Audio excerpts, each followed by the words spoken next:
Creative Speaks gives young people the platform to allow their voices to be heard when speaking on things that impact their lives. Our podcast is talking about social injustices from the young point of view. The podcast is about social issues and what's happening in the world, and young people talking about it from their point of view. Our goal is to inspire young people around the world to inform young people about problems and social injustices currently happening in our society today. Creative Speaks is for young people from young people. You're listening to Creative Speaks. In this episode, we discuss the hit miniseries released this year, Adolescence. Alex and Niamh have watched the show, but I haven't, so they'll give a quick overview before we discuss the impact both the show and incel culture have on young lives. So, Niamh, what's up? Not much is up with me. I finished my exams, so I don't really I don't really have much going on at the moment, but I think they all went pretty well. Good. I'm pretty pleased with how they went. Are you happy that all your exams are at the start, or would you have, so you've got a big break, or would you have rather them be all spread out? Well, mine were still pretty well spread out. So you've just got enough. Yeah, so the first week I had psychology, the second week I had chemistry, third week I had English and drama, and then the fourth week I had maths. So they were all pretty well spaced out. They just happened to be at the beginning. How did your drama go? So the drama written paper was torturous because I get extra time. So I was in there for 3 hours. I wrote 25 pages. It was horrible at one point because I've got really long nails. And I write weirdly, so the way that I write, it means that my nails kind of dig into my palm when I'm writing. So at one point I had to ask one of the invigilators for a tissue to cushion my hand. Oh, I thought you meant for the blood. I was sitting there. No, I was sitting there and I was 2 hours and 18 pages in, and I was this is 40% of the grade. Yeah, you know, it's so I could pointless, but stop. it's so long. I could stop. Wait, how long is it? It's 2.5 hours, but I was in there for 3. That's still for really long for a you small. do 2 20-mark essays, and then it's a 10-mark question. And I'm literally 40%. You could do one essay, and if you did well in your acting, you would get the A. Yeah. My what's it called? My longest exam is biology and chemistry, which are 2 hours and 20 minutes, and they make up 80% of my grade? No. I'm trying to think. A bit less because we have the assignment as well. Yeah. But yeah, they make up a much larger part of my grade than that. Yeah, so I was sitting in that exam hall and I was just what am I even doing this for? Do you know what I mean? What is even the point? But I did finish it. So. I had drama on the Thursday, 2.5 hours, and then the next day, the Friday, I had history for 3 hours. Oh, I was thinking about that. I've got no exams in the same week. It was so bad. That's the thing, both of my exams. So I had those two, one day after each other, then I had 2 weeks, and then I've got 2 more back to back, Thursday, Friday. So psychology was supposed to be the same day as drama. So mine was going to go English, and then the next day in the morning I would have psychology, and then in the afternoon I would have drama. But they moved it, so. But yeah, I think it went pretty well. Anyway, Jena. Jena, what is up? I have officially left school. No. Oh my god. I'm not going back, except the exam I've got to go back for, and I think I've got to go back for prom. Oh yeah.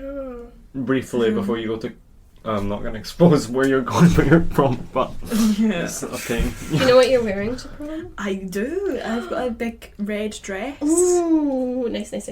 Good. Yeah. Are you excited? Yeah. I don't know.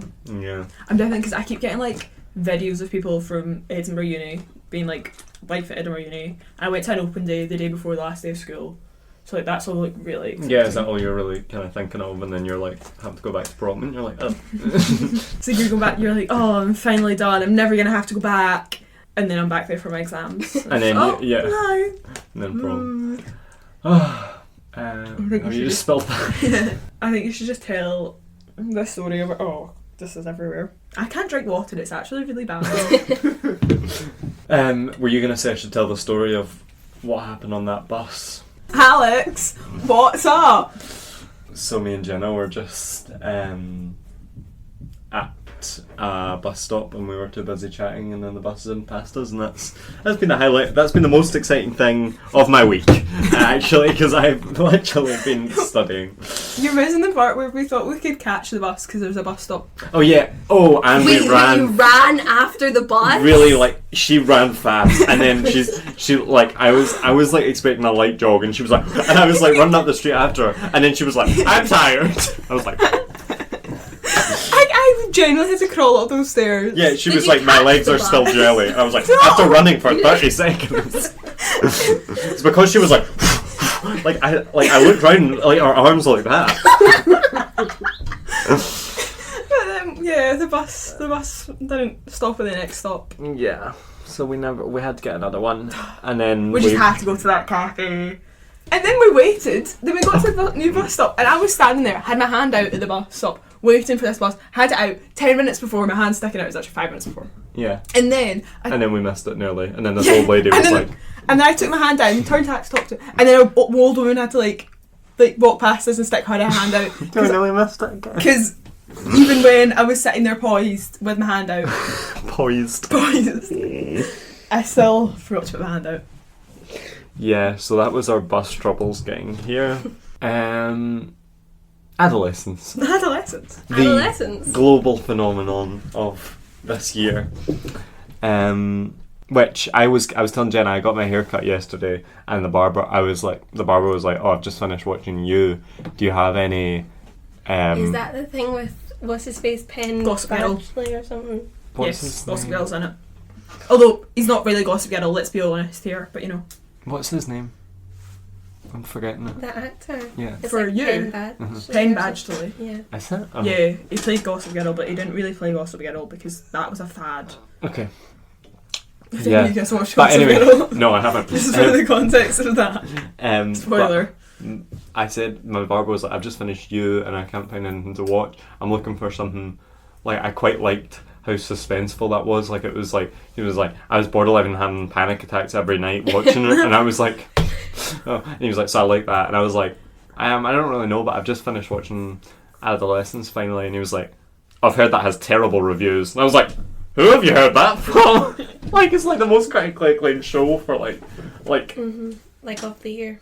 Yeah, or more. Like, I've not, like, the last sensation like that was, what was it called, Baby Reindeer, but I don't think that the people were like, that's like, so, I guess it was more the drama about that, I think. Whereas, that like, was the reason that everyone loved it. I feel like everyone, like Adolescence, it's not just the drama and the message, but it's also the filming. Like, people love the people style. love the film. I mean, it was one of the best like film shows I've ever seen. Technically, it's brilliant. Like, the camera work, the acting in it, like, everything is amazing. Yeah, I think that's probably the reason it's so it was such a sensation. We're a bit past it now.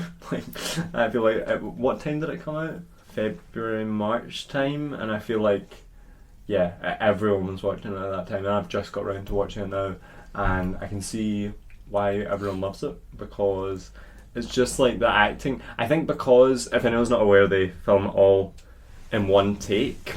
Like, it's not even like a sneaky way where they pretend to do that. It is literally all like filmed in one take. And I think that adds like a real like sense of realism to it, which is probably the reason for it. That's something I really appreciated about it, because it was more about, like, you understood the timing of things. I think, like, this is how long they were actually waiting to like receive information. I thought that was a really interesting way to do it, especially because I think it's so heavily involved with like the police force and stuff. And I think when you cut it, maybe probably breaks a bit of tension in the scene. Like, people, like, I know that like filmmakers utilize a really long shot to like build up the tension, but it's like, it just doesn't cut the whole time. It's just following them around the whole time. So you have to sit while they're in the car, like going to the police station, and while there's some scenes in it of just like, you just basically for like probably over a minute, which is so rare in TV because they're trying to fit so much into it. For over a minute, they're just like staring at someone's face in silence, and it's like, it's very intense. It's not a relaxing watch. But yeah. But I do think it's an important watch. Yeah, it's very, like, I think we can get more into this more, but I think the impact of this is kind of, you know, it gives me like a little bit of hope of the fact that when you feel like you're a little bit like fighting a losing battle in terms of like what I see people saying and what the kind of popular consensus I feel like is in, well, I suppose I'm probably talking mostly about school. I mean, that's where the setting is like, you know, people not that far away from my age, and you know, in a secondary school setting, and it's like, yeah, it makes me feel like, you know, like the place, it makes me think about the place that art has in kind of culture and politics and all that, and how, you know, how powerful it is in terms of making people kind of not just making people aware, making people realize that they maybe have their own biases that have been influenced by people. Yeah, we can get more into this later, but that's what it made me think about a lot, probably the most about it. I mean, if you look at like the impact it's had, stuff like, you know, Keir Starmer saying that he wants to like show it at schools and stuff, which I don't know if that'll actually be something that'll happen. I know. I don't know if there's maybe like other actual documentaries rather than fictions that are better to show. Yeah. But like, I mean, it's really gripping, which maybe you wouldn't get from a documentary, but someone was like, it was like a few days after he said that, someone said to my brother, are you going to watch Adolescence or something? He was like, oh, apparently we're getting shown it in schools this week. And I was like, he said that yesterday. This will be like years. This will be years in the making. Also, our government has never been that. Don't think it's going to have much impact on what Keir Starmer says is going to happen to schools. Isn't going to happen to schools in Scotland. No. Because as we learned in episode 2, part 1, education's devolved. Yeah. So, while we discuss what happens in each episode, but because I feel like they're very like segmented like stories in a way, because they're all shot in one shot, they're all kind of in different locations, and I feel like it tells different aspects of the story in each episode, so I thought that was quite an interesting take on it. But overall, Adolescence tells the story of Jamie, who is a 13-year-old boy who, it's not any mystery about what happens. We basically learn at the start that he's killed another like a girl in his year basically at school, and I feel like the first episode is mainly following the detectives. And basically how the police interact with Jamie.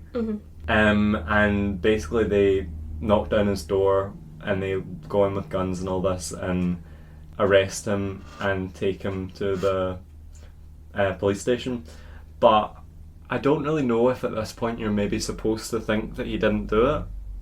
Yeah, at this point you're supposed to have sympathy like for him. doubts. Yeah. You're supposed to feel bad. Well, I'll get onto that about the whole thing of sympathy, because I think that's quite an interesting part of it, is whether you're supposed to feel sympathy for Jamie. So they go to the police station, and it's a lot about like seeing how unpleasant an environment it is for anyone, but especially for a child, getting put under arrest in a police station, and it's extremely intense. Like, the family are just in like disbelief about, like, they obviously think there's just been a mistake, but like it's pretty, you know, they're all a bit in shock at just having like guns pointed in their face basically.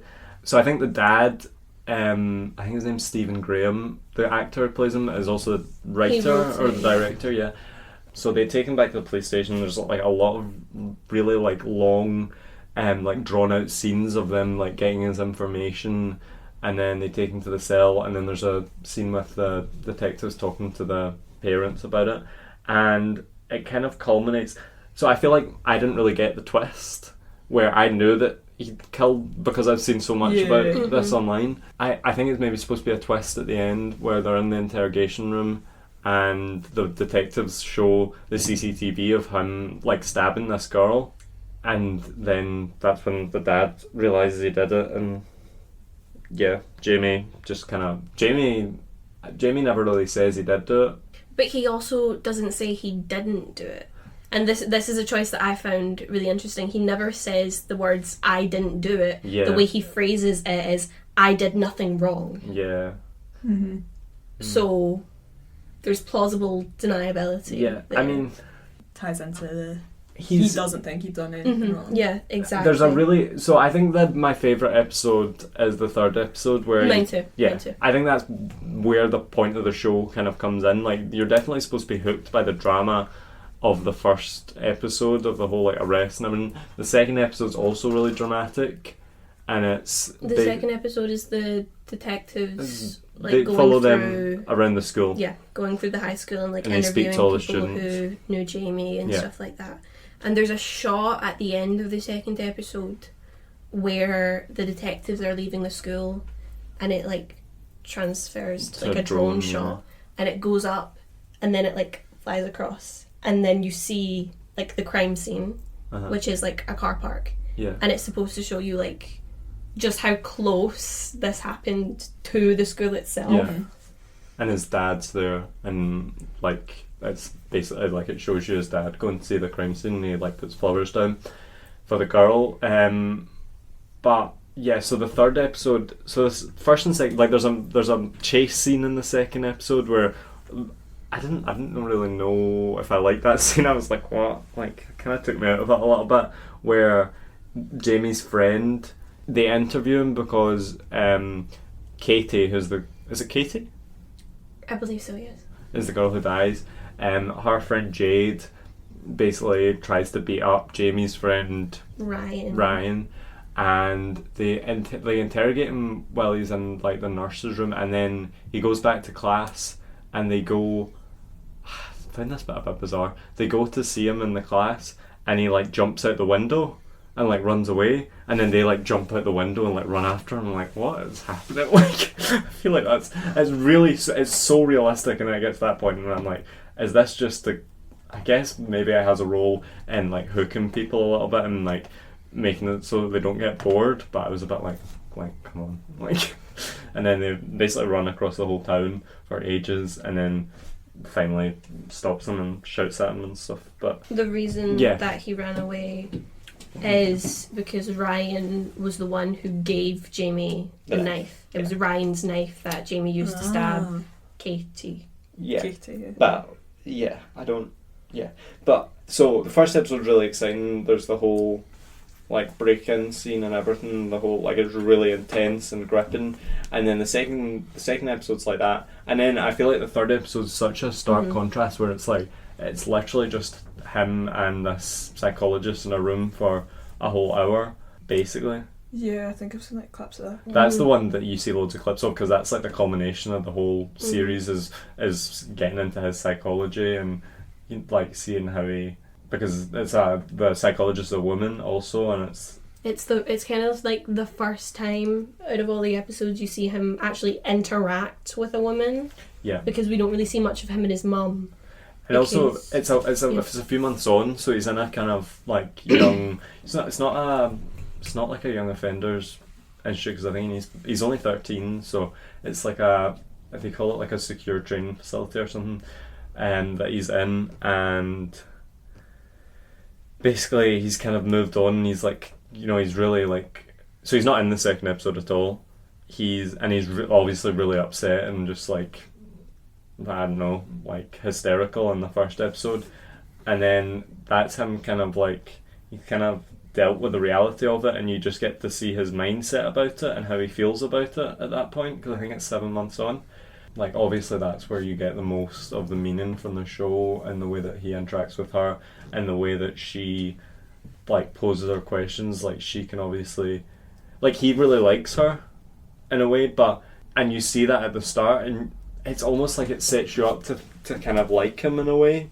You see how he interacts with her, and you see how he's like really friendly towards her, and then you just see that he actually doesn't really view her as like a person the same way he views a man, and he likes her, but he doesn't like respect her at all, and he doesn't like that she has any power over him in that situation, and I think that's the most telling part of it. So what have you seen about it, Jena? Because you've not seen it. I've just seen like videos, and then obviously the stuff in the news about it. Mm-hmm.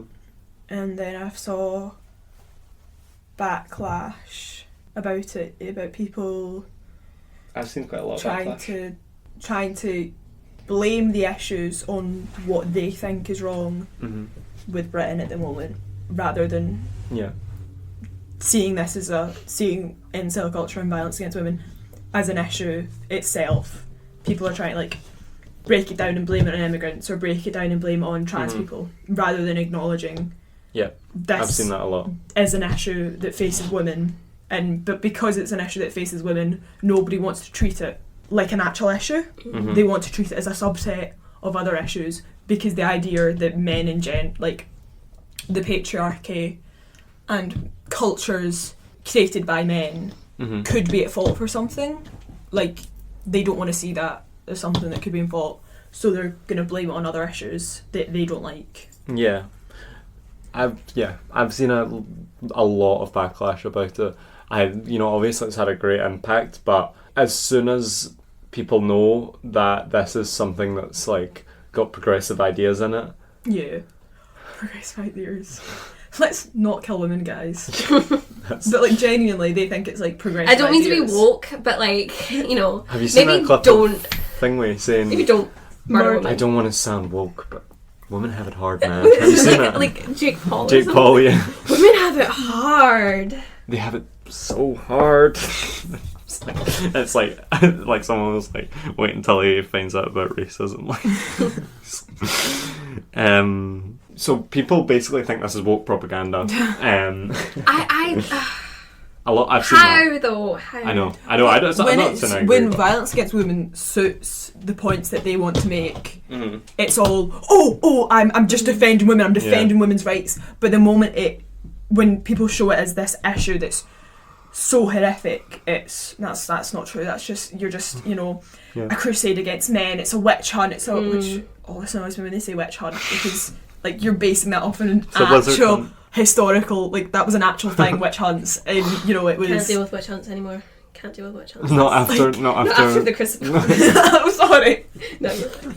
But it's like, yeah, it's like that thing where it's like witch hunts, like equality to the oppressor feels like oppression. Yeah. Basically, the argument I've seen against it is that this makes up a small percentage of violent crimes among children, so it's not an issue, basically. Which, the issue with that is, I thought, see, when I initially heard that, I was like, it's not often, to be fair, that they actually cite, like, real statistics in what they're saying, so I was thinking about it, and I'm like, the reason that we need to talk about this more than just your everyday, like, I don't know what the majority is, just like bullying or like just, I don't know, gang culture and that kind of thing, but the reason that we need to talk about this is because this is firstly it's an increasing problem. It was not as much of an issue 5 years ago, and it is a bigger issue now, and also the fact that it's an ideological issue. So this isn't like really, these aren't like spontaneous crimes. These are due to young men being manipulated. 100%. Because actually 13-year-olds aren't it's not natural for a 13-year-old boy to hate all women. It's not natural for anyone to hate. My thing was, I never saw the show as being about like, not necessarily being about like violence against women. I saw it more as being like, this is the extreme cases of what can happen when young men are exposed to this type of content. It's not about it's not about the actual actions, it's more about the ideas. Because I don't know if you've seen that, there's a comedian named Daniel Sloss, I think his name is, and he Scottish guy. The Scottish guy, and he did a bit about like violence against women and about like rape culture and stuff like that, and he was saying if 1 in 10 men are bad but the other 9 do nothing, then they might as well not be there. So it's like, it's showing that it's not enough to just not have these ideologies. we need to challenge Yeah. the ideologies. Because it's a culture we talk about. We say incel culture. Like, a culture can't just develop because there's a few bad people. Yeah. And it's not a natural, and it's the fact that it's increasing shows that something's driving that. And it's like, it doesn't just develop because there's a few bad people. It develops because more and more people are, feeding into it, not just through violence, but through words, through, like, what's it called when you just sit by? Complacency. Complacency. Relating to that, I had the thought that, like, when I was watching it, he says a line that I was a bit like, eh.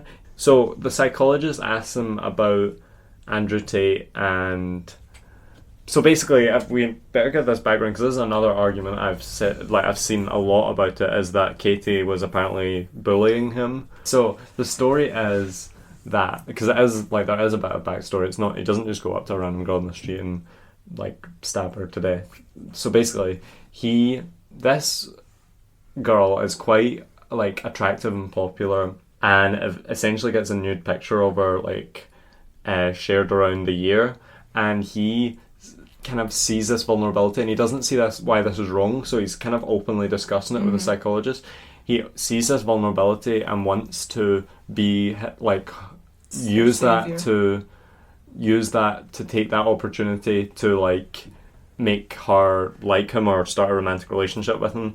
And so she, like, he goes round and, like, basically asks her out, and I think he says that she says, I'm not that desperate.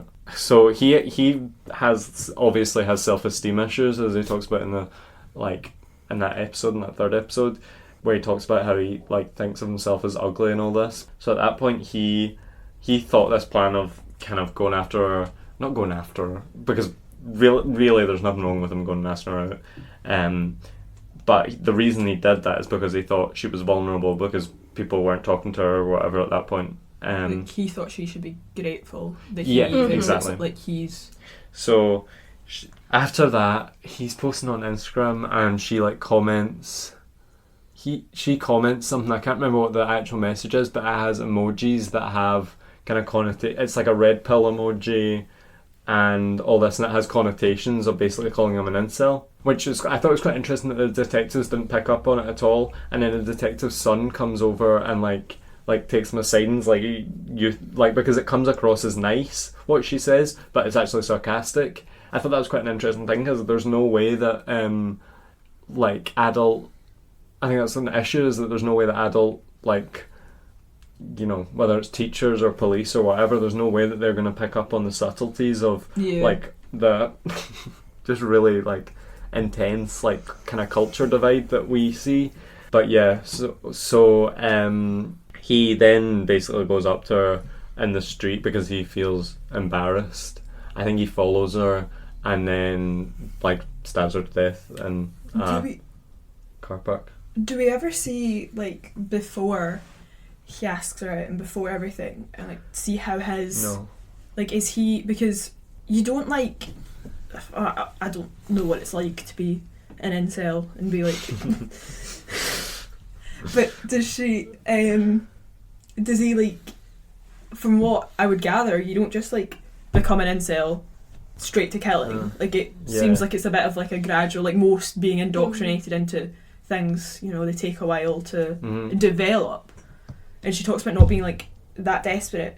Is it ever said that she's not that desperate because she thinks he's ugly, or is she not that desperate because she doesn't want to go out with a misogynist and an incel?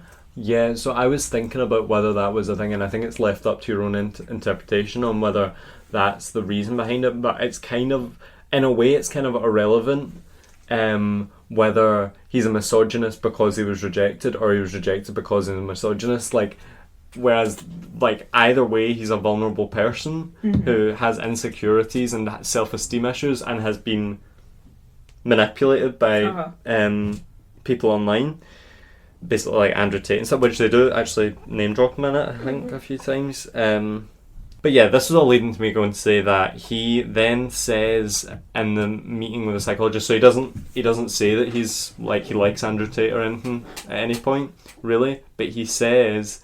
She asked him, have you looked at, like, alpha male influencers online, like all this red pill, like, incel stuff? And he says, no, like just everyone was talking about it, so I had a look, but I didn't like it or anything. But I think that's kind of ignoring the fact that we can't help but like be exposed to it. It's not something that you need to actively look for. I get exposed to like, and there's been studies done to show that on average the amount that like TikTok, YouTube, like it's these platforms where it's not like you're clicking on a video, you're just scrolling. Yeah. TikTok, Instagram Reels, YouTube Shorts, all that, they are like so much more likely for a person, for especially a man, to just like to push right-wing content and all this like alpha male content, because they know that it's, you know, addictive, and it's brings people more into that kind of wormhole of just being ultra online and being in an echo chamber. He wouldn't have had to like hear everyone talk about it, so have a look. I can guarantee that any a young man who's on social media gets exposed to this often, no matter what their beliefs are, no matter like what their age is. They like this is getting pushed by algorithms all the time. So I thought that was an important point to make. But also when you're on like the opposing side of it, anyway, people they'll like show clips of like Andrew Tate and stuff like that. Yeah. So even when it's, I'm going to use the word like positive because I can't think of anything else to say, but even when it's like positive content, you're still seeing the actual people. Yeah. And then there's people in comment sections that are disagreeing with the video being made.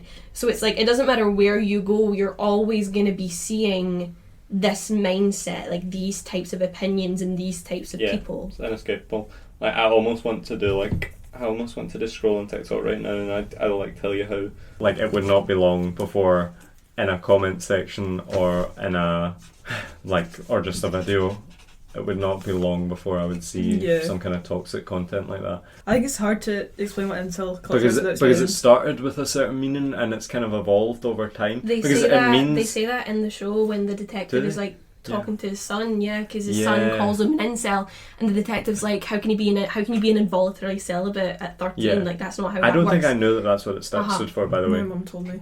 Like that's just so detached from what the meaning is now. Like that might have been what it started as a kind of like loser kind of. Yeah, so it would have started off as like men who can't get women. That's where like the 80-20 rule comes from. So like 80% of women are attracted to 20% of men. Yeah, and so it's the idea that the reason they can't get a girlfriend is not their fault. It's like a problem that women have. Yeah. So it's blaming women again for their problems. Right, that's 80-20 thing. I don't understand it because, right, you look at couples going down the street, how many of them is like a really attractive woman and a not as attractive man? Every single time. Like, right? Like, but even with like celebrities and stuff as well, do you know what I mean? Like the couples that you see. The amount of celebrity couples that I can name, and it's a really attractive woman going out with a not, because it doesn't matter. Have you seen that? There was a tweet, and it was you know Ollie Murs. Basically, Ollie Murs did like this like 6-week like intensive gym training thing or whatever, right? And someone on Twitter posted like a side by side photo of him before like this 6-week like workout regimen or whatever, and him after. And there was like a poll underneath it, and it was like, if you're a man and you prefer him before, and if you're a man if you prefer him after, and if you're a woman if you prefer him before, and if you're a woman if you prefer him after. Majority of the men thought he looked better and more attractive after this like workout regimen, so like after he like got more shredded or whatever. But majority of women thought that he looked better before, and then men were taking that and being like, they're just lying, you know, like no one goes out with me or whatever, like but it's like, it's not about the way that you look, and we see that all the time. It's about if you're actually like a good person, because a lot of like the response to the Ollie Murs thing was like, I saw a lot of people saying he just looks a bit nicer before. Do you know what I mean? He doesn't look like an alpha it doesn't matter. It doesn't matter if like you're like proper buff or shredded or whatever, or if you're not attractive. If you're both But that's misogynistic. No one's going to want to go out with you. It's got nothing to do with Yeah. appearance. It's about how you treat people. Yeah. And I think that's the thing, because in today's day and age, men have like just as bad like body image issues as like women do. And it's like and people don't talk about it as often ways, because when you see these like fitness influencers and like they're like measuring out everything they're kind of, that's an eating disorder. Yeah. That's an eating disorder, but because the person looks in a way that society deemed as being healthy, people don't treat it like it's a problem. But it is a problem because it's not healthy. Yeah. Disordered eating is not healthy, no matter what you look like. Yeah. I agree. The new Superman movie comes out soon, right? And this is a thing that's been going on for years, where like women think Clark Kent is more attractive, and men can't comprehend why women think Clark Kent is more attractive than Superman. But it's because Clark Kent is normal. He's a nice guy. Do you know what I mean? It's people can't comprehend, and then you've got those like you know like the nice guys, where it's like, oh, women don't like nice guys anymore, and it's just like, guy, you're not a nice guy. It's I just don't understand what's so hard to understand, that like a woman is more likely to be attracted to someone who treats her with respect, and than who doesn't someone and doesn't generalize with that big biceps women or don't something. like that women are so shallow that they don't like people who are nice. Like that, that's quite a I think it's like based on this idea generalisation. that women are really shallow and they're Yeah. really, and it's like, where have you got that depiction of women from? Yeah. Because I highly doubt you got it from like your mother or your sister, who Yeah. in most cases, like obviously not in all cases, but in like a good majority of cases, cared for you and looked after you. Well, I know where it's from. It's from the narrative that's been spread online, which kind of is a self-fulfilling prophecy that the more of these kind of... I just like can't believe, like, I'm about to say it out loud and then I'm like there's no way that's actually happening, but it is. Like, the rise in misogyny is fueling the lack of like kind of partnership in our generation, and like slightly older, slightly younger. Like, it's just widening that gap, you know. And then they again blame it. It's just because women. It's because of women. It's because of women, and it's becoming an increasing what's it called? Divide, not design. I basically wrote my English folio this year on this, and probably the most interesting thing I found in it is that in South Korea right now, they're kind of almost like in an accelerated culture than ours. So like they have kind of, this divide has been growing for, here it's been growing, how long would you say? Definitely since 2020. Yeah, I was going to say since the pandemic. Yeah, they have been maybe starting to see this for the last 20 years, and now they have the lowest birth rates of any country in the world. They're like some of the lowest marriage rates, and it's like a ridiculous divide where the like vast majority of women vote progressively and the vast majority of men vote for Traditional. fascist. Fascist. There's a fascist. There's a like, and they've taken power. It's this horrendous, like, openly misogynistic. I think it's the People Power Party. That's basically their version of reform that's taken control in the last year, and it's like, so I think that's a bit of a, we should be looking to that as a kind of warning for the way we're going. But I mean, things like Adolescence are only going to help us, and the fact that we're so aware of that's going to happen is hopefully a good sign for the fact that we don't hopefully get like that. But it is also that we talk about like that party's like reform. Reform Claim that everything they do is, you know, for women's rights, and it's to protect women, and they're against immigration because of, you know, women, and we care so much about women, and we're against trans people because we're protecting women's rights. Yet they're like bigging up somebody who's been arrested for domestic abuse, like went to jail, and that's somebody that they think people should be looking up to and people should be putting their trust in. And then you've also got the fact that they're taking pictures with Conor McGregor. And I think, like, you know what I mean? Yeah. And same with like the US administration at the moment. They're inviting Andrew Tate into the country. They're they did it ages ago. And they like took him to the White House, I swear. And then Conor McGregor was in the White House. Conor as McGregor well, was in the White for House, St. Patrick's or Day. they tried to get Andrew Tate in because he's like, I don't know. They tried to get him like extradited or something like that to the US so he didn't have to go on trial. Yeah, Something which is like just like now. There's no way that America is more of a safe haven for sex traffickers than Romania. Which is, is that the point we're at? Like, yeah. The Diddy trial is going on now, isn't it? Yeah. Yeah. Well, at least that's going ahead, but who knows if that'll be influenced by current. See people who say that there's a person I know who, like they say they don't like get involved in politics or things like that so much that it's like I think you do. Like, why are you so obsessed with not being involved in politics? It's like it'll be a situation that I've never spoken to this person about politics. I don't know her that well.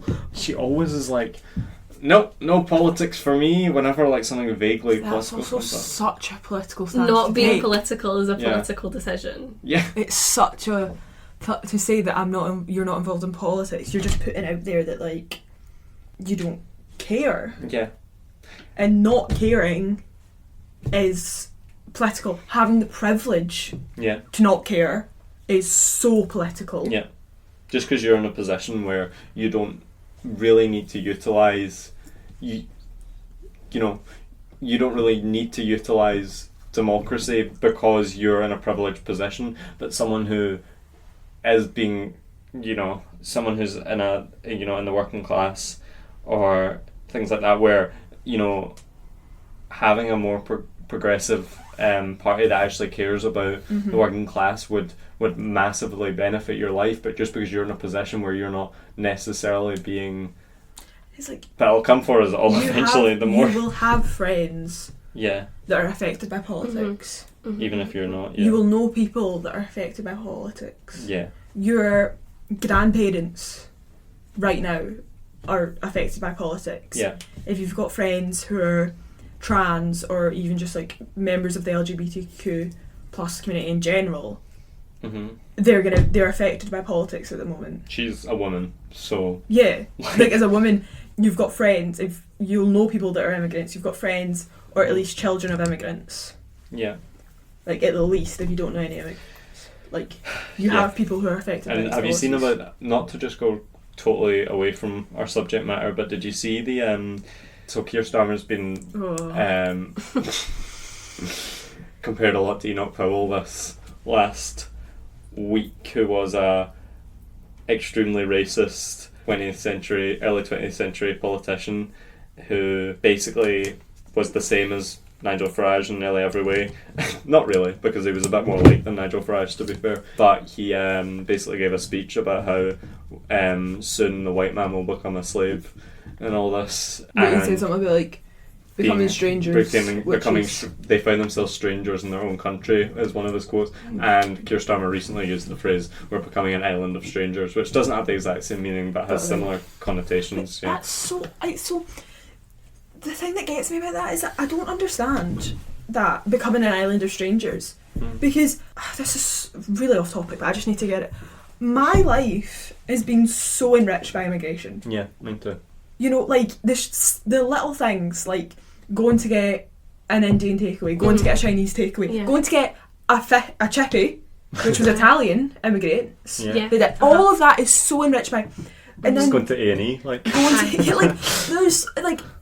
It's made such a community, especially in Glasgow. Yeah, 100%. Immigration is so important to the community. Like, obviously, me personally, maybe we don't include this, but my best friends since I was 7 years old, moved over from India when she was 1, and like my life would be so different. I wouldn't be anywhere near the person I am if it wasn't for immigration. Yeah. And it's like, it's just, and he knows that, and he's said that before, and there's been because of this whole thing, previous clips of him have come up where he's denouncing like the Conservatives' scapegoating of immigrants and all this, and then it's like, how can you abandon your It's- morals so quickly when you get into power? Like, He's doing it for power. He's doing it because he wants. Which the fact that he's tailoring to reform makes no. How is it? yeah, Like on a political side of it, why is he tailoring to reform? disillusioning like half of his voter base. So Why not tailoring to the people that he's already disillusioned? yeah, Try and get them back, and leave the Conservatives to try and sweep up reform. You know what I mean? because they'll divide themselves and Like the Conservatives and reform, the Conservatives and reform can easily divide themselves and divide the right wing vote. But now he's dividing the left wing vote it's also for just like power. Politics isn't supposed to be just all like fighting. I'm stealing this from other podcasts I listen to, but they were talking about how, I think the quote was like, politics isn't just supposed to be all fighting to capture the same awful voter base. Yeah. Like, it's supposed to be like debating ideas. Like, is that not what the whole point of it is? Why? I don't understand what his tactics are, and if Labour loses the next election, it won't be because they didn't get enough reform voters. No, because they left this massive gap of people who probably aren't going to vote now. Yeah. Uh-huh. Because they don't want to vote for Greens because they think Greens are too small of a party, or there's other things that they don't disagree. Or they will, and it just won't have any impact because there won't be enough of them. And they're not voting for Labour because, obviously. Yeah. I just feel like the last few weeks for the Labour Party has just been... But then to tie it back in, he goes and says, "Oh, we're gonna show this in classes. We're gonna fight fight gender violence. Don't show You're the Prime Minister! you're the Prime Minister.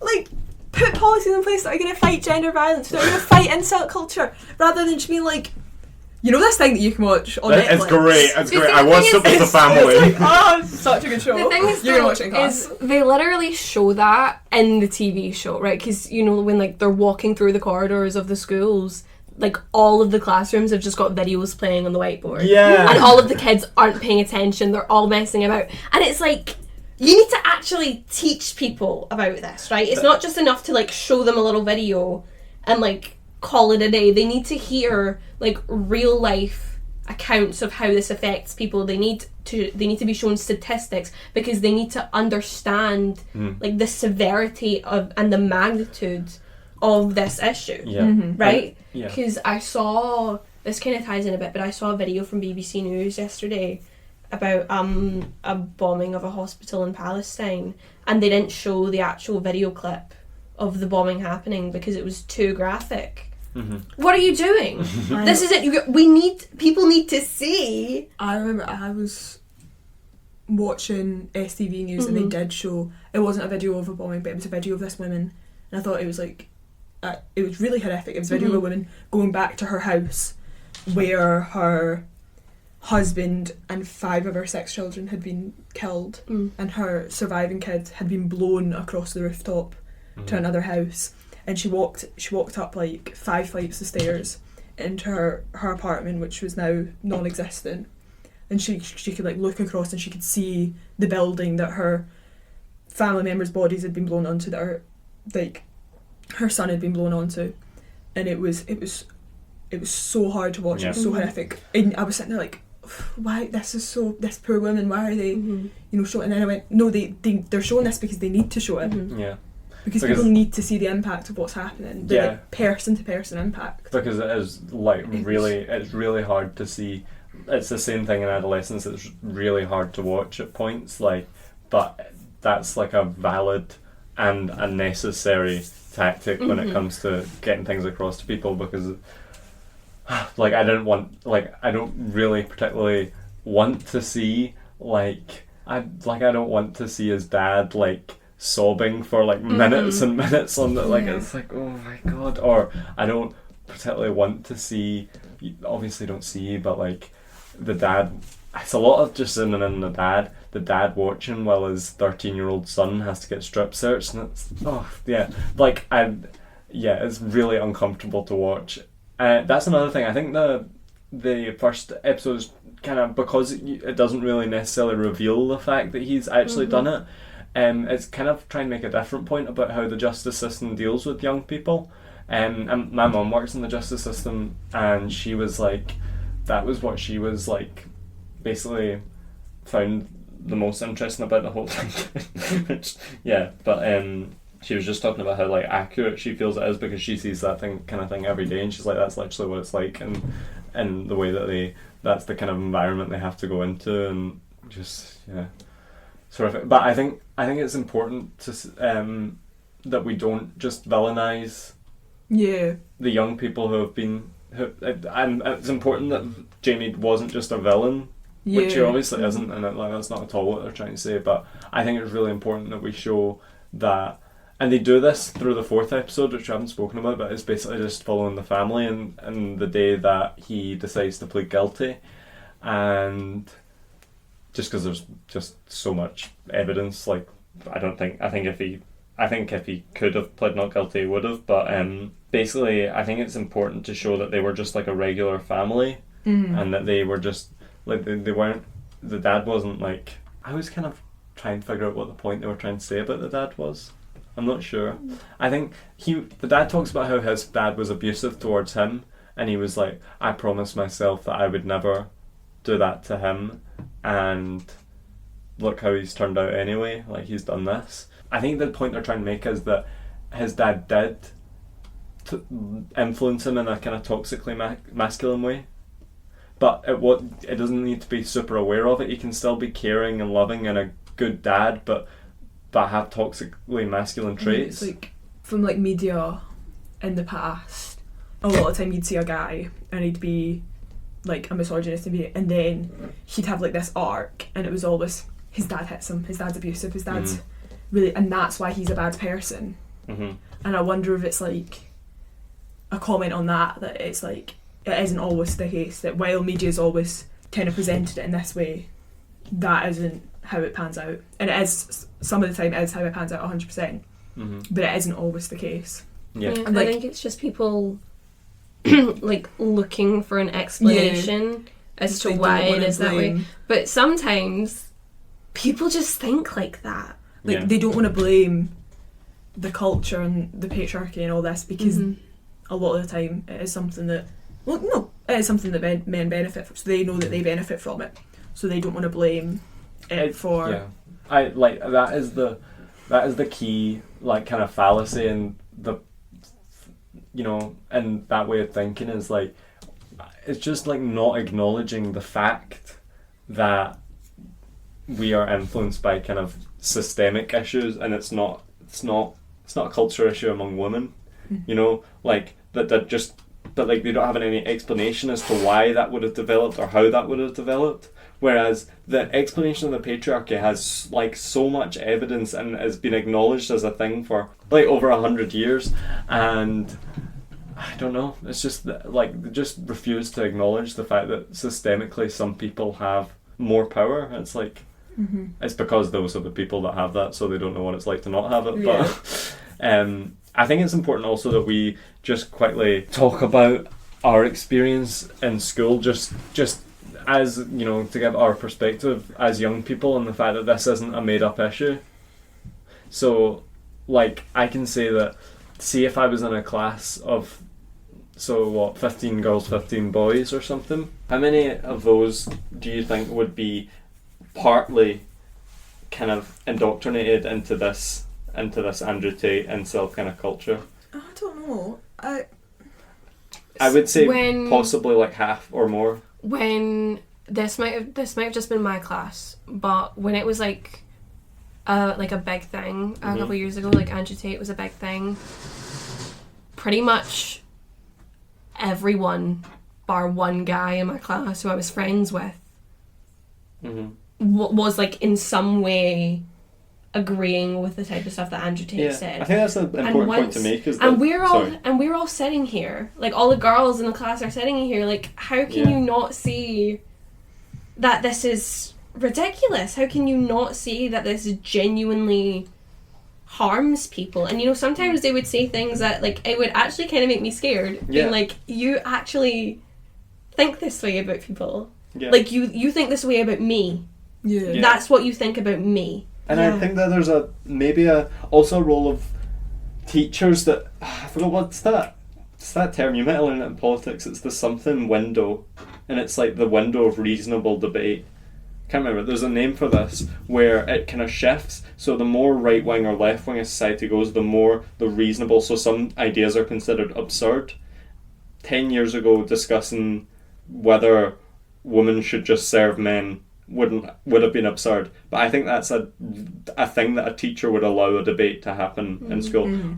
Teachers in my school have allowed the debate. They have good intentions. Like, they have good intentions in that they are on the right side of it. They know that, for example, trans people and gay people should be allowed to exist. But like, they allow that conversation to be had in front of these people in these classes. I've heard of like, I spoke to someone, they're like, we just spent that entire class discussing whether gay people should be killed with the teacher.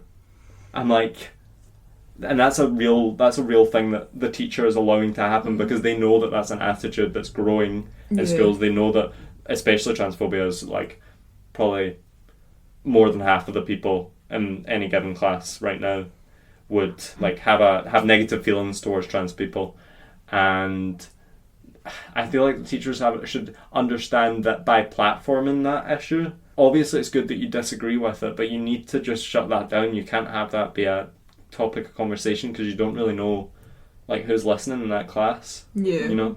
Yeah. In my experience, at least as well, I always find that, because I'd always be the person being like, you know, gay and trans people should be allowed to live their lives, and women don't hate men, they just don't want to be murdered, and they don't want to be attacked walking home at night. And I would be the one that the teacher would come up to and like tell me to like stop the conversation so we could like move on in class. And I'm like, what? Because the thing is though, they'd know I'd listen. Like, they know that if they told me to stop, they know that I'd stop.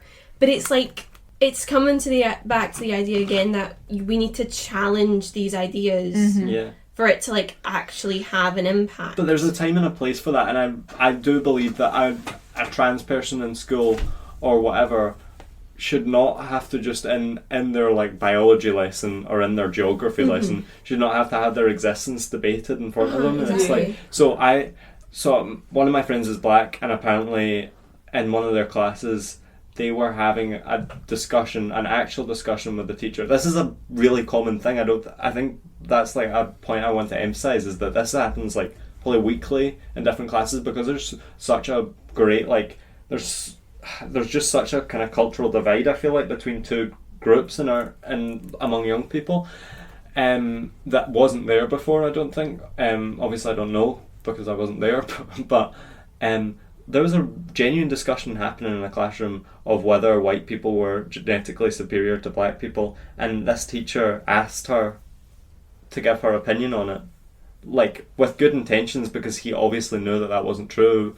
But that's horrendous that she had to defend her own equality in front of 30 people when she could have been the only black person in that whole class. And it also, even if it doesn't mention her, everyone's going to turn to her anyway. Like, that's where people will look. See when English teachers say the N-word when they're reading out a book and say, oh, it's just a word, it's like you don't understand, which happens really regularly, by the way, but it's like you don't understand that's where they don't want that attention to come onto them. No one could say anything, but people are just going to look round at whoever, like the black person in the room, and like look and see if they've had a reaction. It's like, you could have just avoided that by not saying it. But I'd say a lot of English teachers I know would have just said, just say it.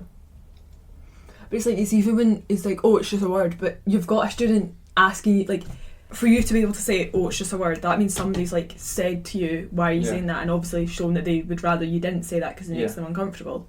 But you're still their argument is, if I just say it, if we normalise it, it takes the power away. But it's like, you as a white person does not have you don't have the right to say that you are correcting racism by doing that. You're not, like, that's like kind of the whole point of the, you know, like reappropriate. Like, I do, you know, there is a place for reappropriation of terms. Like, queer used to be a slur and isn't anymore because of the fact that queer people have reappropriated it to mean a positive thing, and I think that's really powerful. But that's not for the oppressor to do. Yeah.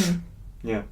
So I've kind of drifted a little bit from adolescence. How do you tackle incel culture? Developing positive male role models, I think.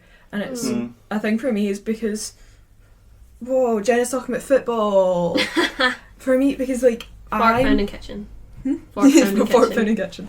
For me, like, I've got so many male role models, and my brother's got so many male role models that are positive. We've got, like, the captain of my club is also, well, he's currently the captain, the interim manager, but he's the women's team's manager. So he manages a women's team week in, week out. He does punditry for women's football. He's so involved. He's like, he advocates for women's football, like, and stuff like that. So he's so involved with women's football, and because of that, there are so many guys. We had a cup final last year, the women's team, and it was the first cup final that the club's men's or women's had been at over 50 years, and that's what they kept saying. They said, in over 50 years, this is the first cup final we've ever been to. Like, not saying it's the women's team's first ever cup final, it's the club's first cup final in 50 years. And like, the entire men's team went to the final, and 2,000 people went. Not 2,000 people, because there was another 2,000 for the other team, which are a much bigger team. But that's, so we get what, like 4,000 maybe? Currently we're getting more because it's quite big games at the moment, but like 3,000, 4,000 fans for a game, for a game in Glasgow. And this was a game in Edinburgh, and it was 2,000 fans, and it was because he had been so positive about women's football, and he'd been so positive, and he told these people, and they listened to him. And like, they didn't watch women's football, but they went an hour away to go and watch a game of women's, so that they could, because he told them to, and he told them to support women. And I think that that's so positive, and I think football and other things that are male dominated are such a good way to do it through. Yeah, and it's like, there's just people don't understand that that's the impact they would have. I think that there's probably the mindset from a lot of these influential men that's stopping them from doing that is that they won't have that sort of an impact. But it's like, this is 4,000 people. That's not that much, and he was able to convince half of them to travel. Yeah, and that just shows that, like, I think maybe that's how I'll reword it, is that's how they kind of justify why they don't do it. I wasn't like disagreeing with you. No, I know, but that's maybe how they justify why they don't. But, probably the real reason is that it's easier to do nothing than to do something, and to challenge the norm, and that kind of where probably all your colleagues are men, there's probably quite a toxic environment it's like, what's that called? Is it the old boys club? Is that what it's called? There's a name for it's the name for, like, where men kind of have an unspoken pact to not break the norm, and not, like, just, if we all just do nothing, like, I don't think many men are consciously thinking that, but it's kind of just that's how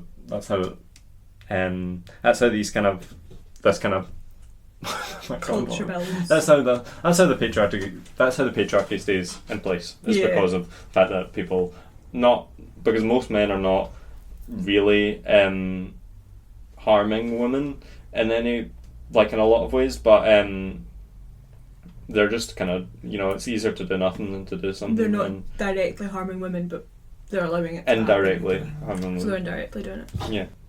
I'm gonna see if I get some kind of captaincy role. I think that's probably what I'll be. I feel like maybe Keir Starmer has the right.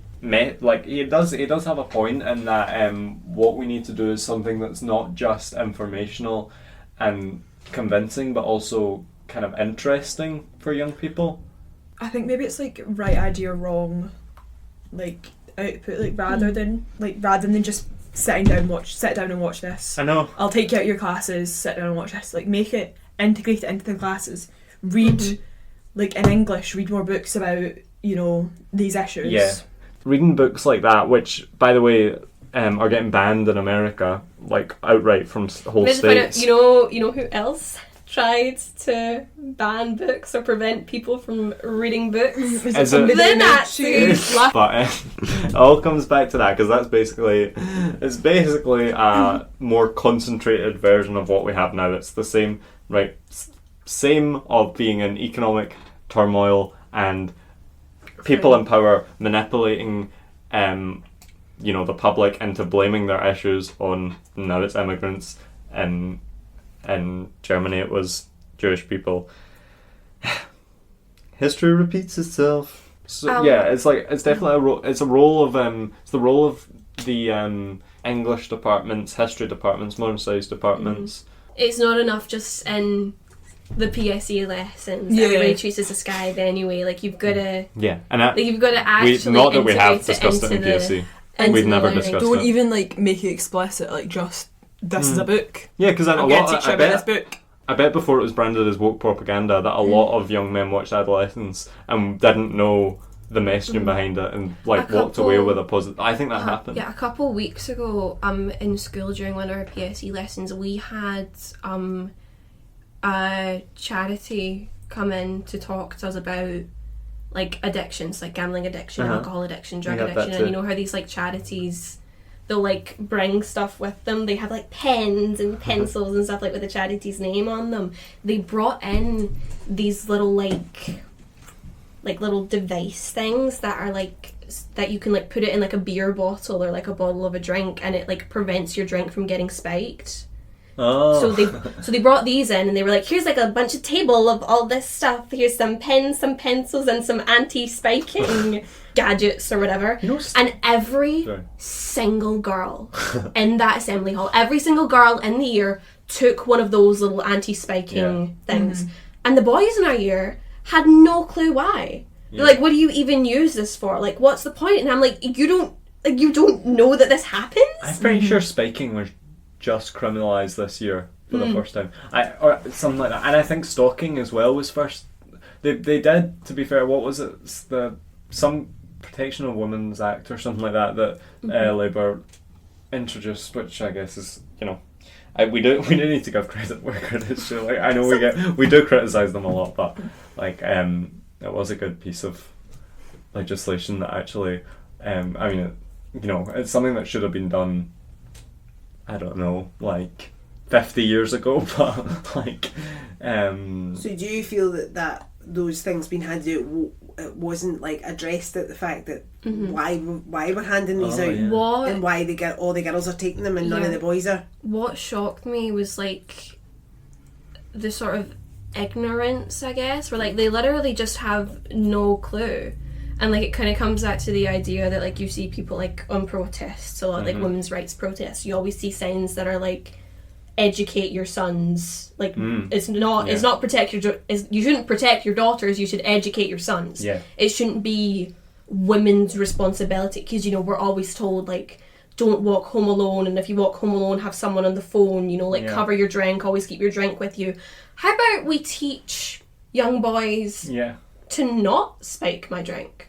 How about we teach them to not attack me in the street when we're walking home? It shouldn't be my responsibility to not become a victim of a crime, of gender-based violence.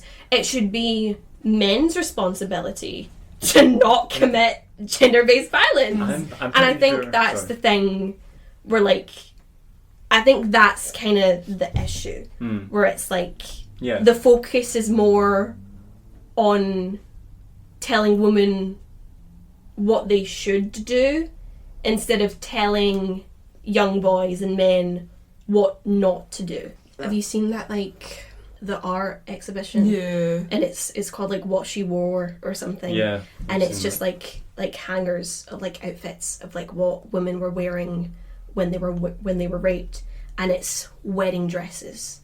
It's like princess dresses made for children. There's baby grows and diapers and like nappies in that exhibit. And it's like, you know, it doesn't matter what you do because they're out there. And I think we need to bring more awareness to that.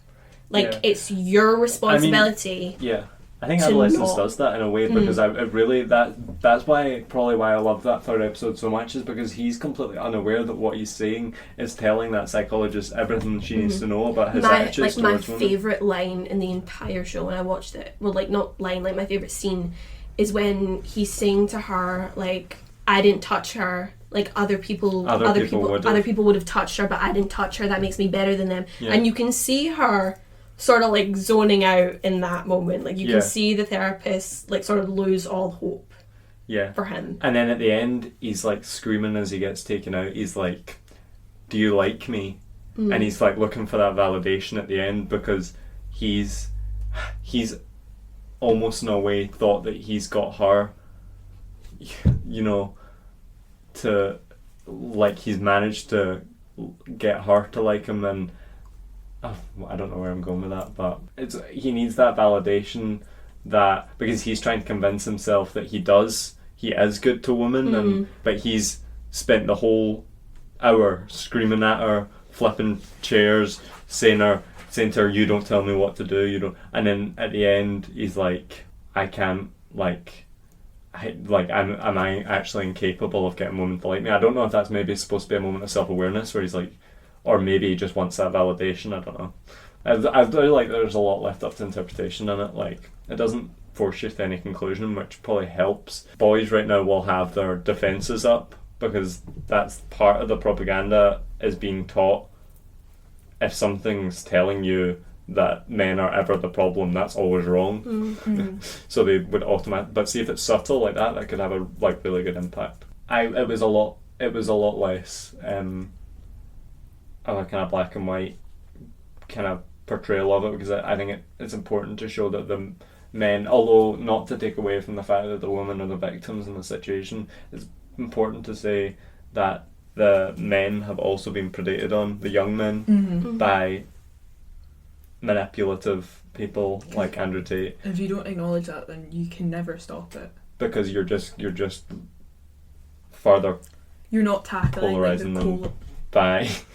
You're not tackling the core issue of it. Yeah, exactly. Which is quite a You're not preventing it. You're just going around in circles. Because it's actually making it worse, because you're making those young men feel more alienated by saying you're just inherently evil. Why do you hate women? And it's like, you need to be educated on the fact that they have been manipulated, which is a really hard thing to convince someone of. But yeah, that's what needs to be done. It's not an easy challenge, but would you say it's got?